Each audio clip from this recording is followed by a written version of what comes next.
Katie Nicholson is in Tallahassee, Florida tonight, right in Helene's path. Katie, Tallahassee is absolutely hunkering down.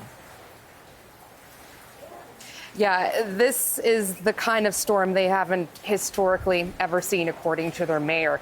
Winds of about 215 kilometers an hour in a city with big, massive trees covering about 55% of the landmass. That could be catastrophic. Just think about the damage that could do. The other problem, of course, that storm surge about 6 meters along the Big Bend area.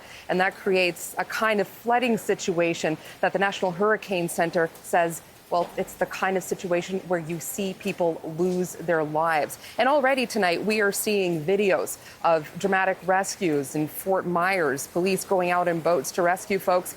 And for those who didn't evacuate other areas, we are hearing that emergency services simply can't get out if there are calls. So those folks who chose not to evacuate, for now, they're simply on their own. And so, Katie, I understand that you are outside of a shelter now because officials obviously have been urging people to get out of danger. What are you seeing and hearing there? Yeah, so there's about 220 people who are seeking shelter here tonight at this school gymnasium. And some of them came from the areas in Big Bend. Some of them actually just came from Tallahassee. One woman I spoke to, she just moved here. She's never actually weathered a storm, a hurricane before, and she was nervous. So she brought her children here so she didn't have to do it alone. Here's what she had to say. I don't know what to expect when I get back. Don't know when I will get back. So I don't know. It's just a lot of emotions and scared because we had a lot of regular storms, and they've been pretty rough over here. And this is something really big. And Adrienne, this is a sprawling storm. Its effects will be felt with catastrophic flooding. We're hearing potentially all the way up as far as Asheville, North Carolina, maybe further north. Wow, that is like some kind of 8-hour drive away. That is huge. Katie Nicholson in Tallahassee, Florida. I know because I did it today. Oh, dear. Okay. So this storm's devastation will reach far. Besides Florida, emergencies have also already been declared in Georgia, Alabama, the Carolinas, and Virginia. Susan Ormison explains what is making it so powerful. Hurricane Helene is walloping Florida. In Tampa, wild winds pushing water over a major bridge amid warnings of unsurvivable storm surges as much as 6 meters along the coast. Tallahassee expects a direct hit as the Category 4 storm delivers raging winds, flash flooding, and power outages. Almost the entire state under emergency conditions. In addition to that storm surge, you're going to have destructive wave action on top of that can destroy houses, move cars, and that water level is going to rise very quickly.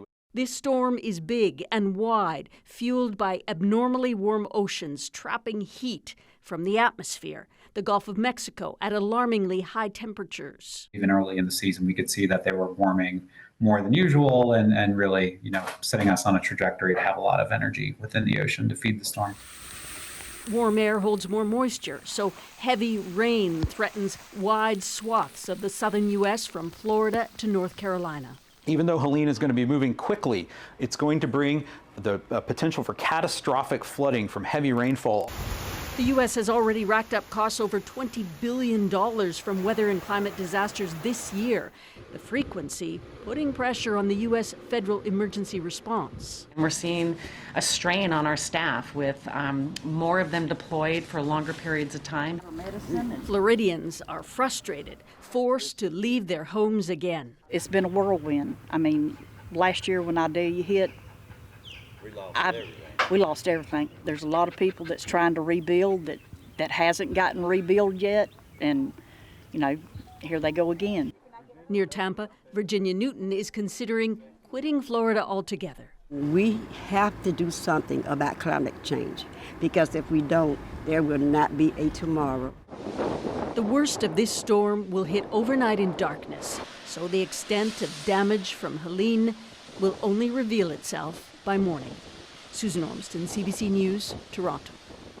All right, let's bring in CBC News meteorologist Ryan Snodden. Ryan, can you walk us through what may happen in the next few hours? Well, Adrienne, this is moving in as a major hurricane. The rain, the wind already underway and widespread. In fact, Helene is so large, the tropical storm force winds with this storm span 700 kilometers. And so the destruction of the wind alone is going to be widespread. That said, it's the storm surge that we're most concerned about, that wall of water that's pushing its way onto the coast of Florida, particularly here into the Big Bend area, the northwest, 3 to 6 meters. That's 20 feet potentially of storm surge. That would obviously be catastrophic. And down in the Tampa Bay area, up to 3 meters. And if that occurs, that would be a new record high water level for the Tampa Bay area. So officials watching that situation closely tonight as well. Then there's the rain and a widespread flash flood risk. Florida, Georgia, up into the Carolinas, and even the southern Appalachian Mountains could see some widespread landslides, significant landslides throughout the day on Friday. Adrienne. Wow, what a mess. All right, Ryan Snodden, thank you. Thank you.